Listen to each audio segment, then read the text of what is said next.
So in addition to sort of thinking about the parallel between what your current school is requiring and what your host country might be requiring, and again, like going back to my video from last week and thinking about, like you may be sort of forced into one direction either way, whether you like it or not. And that, again, like you still have options because as I was saying before, it's unlikely that every single country on the planet is going to be requiring this. Like it seems a little bit unrealistic. And again, like there's naturally like going to be, there is already like pushback on that of what you can force people to take and what not to take, and also to like what you can actually share with people and how that information is collected.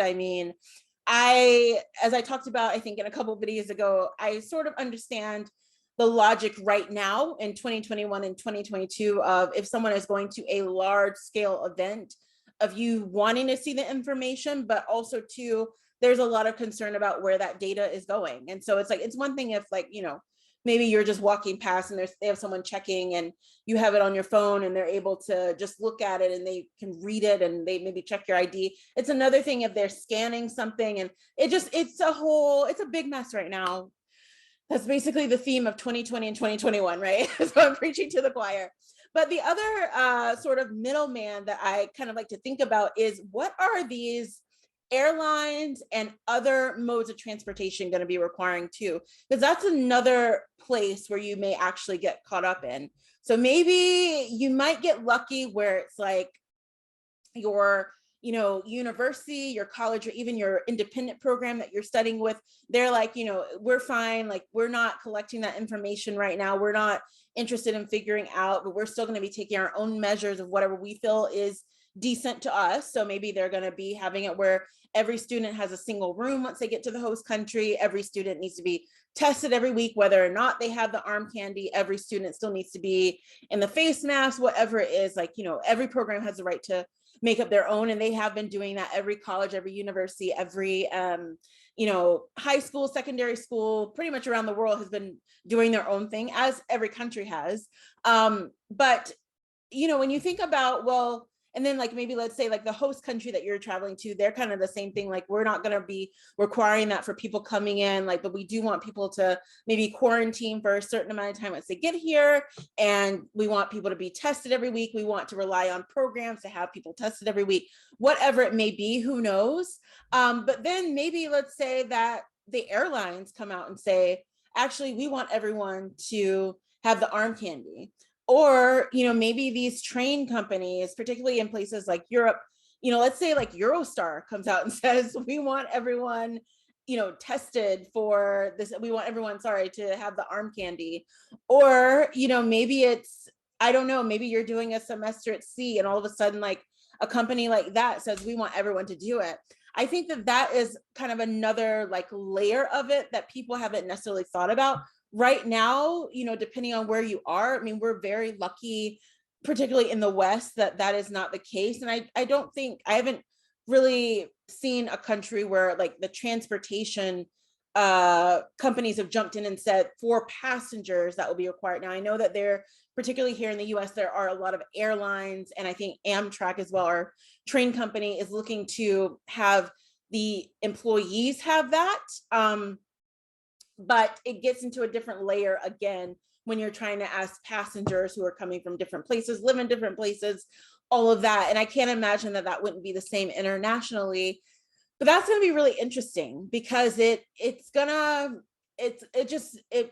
sort of something to sort of nibble on and think about of, like, is that going to be the next step of, either way, is there going to be some point where you're not going to be able to get around it? And I think that is definitely going to lead to more chaos, because if you're doing that, and again, there have been situations of talk at this point, luckily, but for example, here in the US of interstate travel and saying that, for example, truck drivers may not be able to go to a different state if they have not been arm candied. But I think that that's going to be an interesting thing to look at and to see, like, is it going to go that far? Because that basically means that there's going to be so many students who are caught in this bind of saying, well, like, do I want to make this choice to study abroad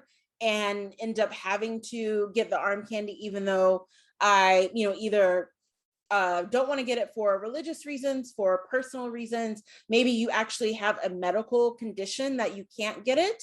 And maybe the country that you're going to, they're fine with it, but maybe these airlines say, well, we don't want to give any exemptions. You don't know like what a private company can do. That's sort of the beauty, but the downside of a free market system is that they could come up with that and say, well, we don't feel comfortable having people on our airline that haven't had the arm candy. Now, again, I know particularly here in the US, that's going to lead to a lot of discrimination lawsuits, rightfully so.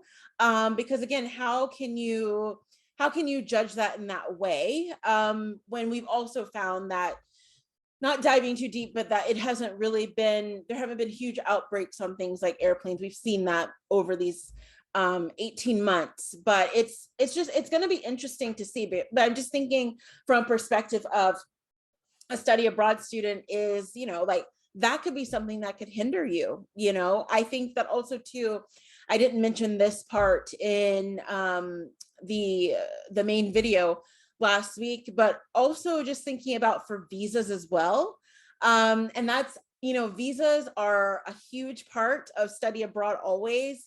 That, in just a lot of the information that I have read and just talking to people, it's not necessarily required right now at all, but that could be another sort of avenue where they say that in order to get your visa for this particular country, in order for us to issue it to you, we want to see proof of the arm candy. And so I think that there are just so many different things to think about. Obviously, there are in general with what we've been dealing with, but I think that if you are, looking to study abroad in 2022, whether it be in the spring, the summer, the fall, or looking into 2023, I would still say this is what I would do. I would still try to just get my ducks in order, get my ducks in a row, get everything aligned. So go ahead and find a couple programs that you're interested in, find out what they're doing, find out, what they have been doing. For example, did they get to send some students abroad in late 2021?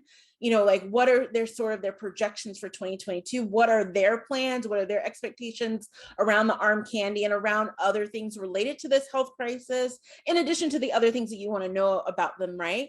And then also too, like just start with the process. So if it was me, and even if, let's say, I had not decide to commit to getting the arm candy, I would still go ahead and go through the process, because again, as we've been saying, things are changing so much that you don't know what's going to change in your favor or not in your favor, but you have a 50-50 chance at this point.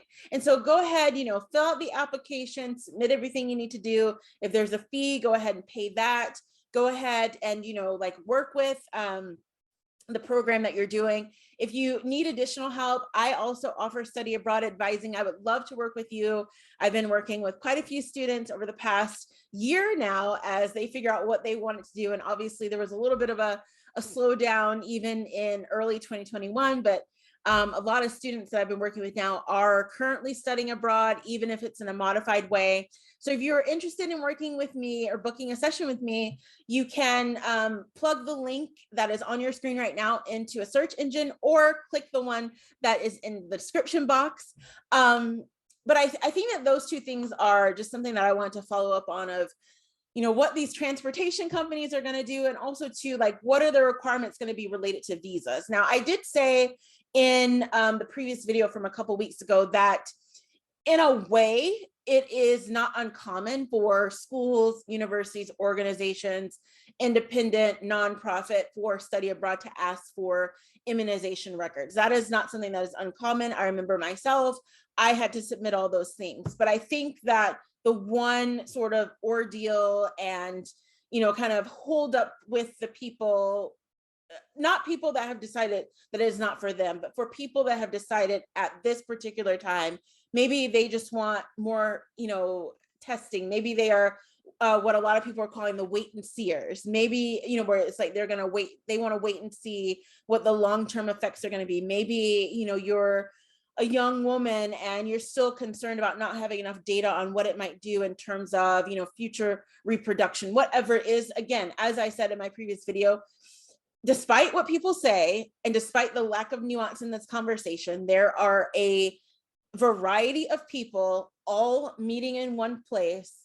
Finally, in the world, out of all the things, we got people to agree on something that people are saying for whatever reason they do not want it. And they're coming from different walks of life. They are different religions, different races, different nationalities. And they're not all right-wing conspiracy theorists. That's not true. I know that the media, mainstream media, is very desperate to make you believe that, and they want to believe that, and they personally need the help for that. That is nuts. You know, it really is, and I pity them for pushing that propaganda. That is fake news. But you know, I think that it's just going to be interesting to see what sort of becomes of that, and if that's going to be sort of like the bubble, you know, that says like, well, how much will that impact study abroad if students, you know, are saying, you know, I'm not really keen on this, but, you know, I need it to get my plane ticket, I need to get my visa. Are there going to be any concessions on that? Are there going to be programs that are going to fight for their students and say, you know, this is not right? Like, you know, if we are going to be cooperating with the host country, we're going to be putting in our own parameters. Can we do this without you forcing this on them? So it's definitely just something to think about. If you are planning to study abroad in 2022 or 2023, if you're already thinking that far, which technically, I mean, on paper, it's far away, but I mean, we're almost at the end of 2021, which is crazy.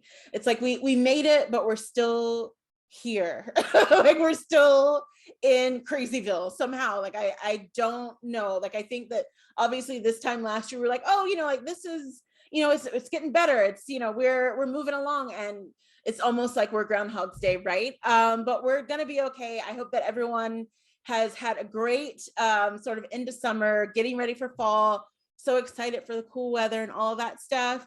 But I want to hear where you're planning to study abroad. So if you are planning to study abroad in 2022 or 2023, let me know in the comments below. I want to hear about where you're thinking about traveling. And also too, without sharing your personal information, what are some of your concerns about, if you have not decided to take the arm candy, you don't have to tell us that, but you can say like, you know, what are some of your concerns about what you might be faced with, you know, as you apply for your program, if you have decided not to take it, and how you feel about that. I want to hear from you. And I will see you in the next video.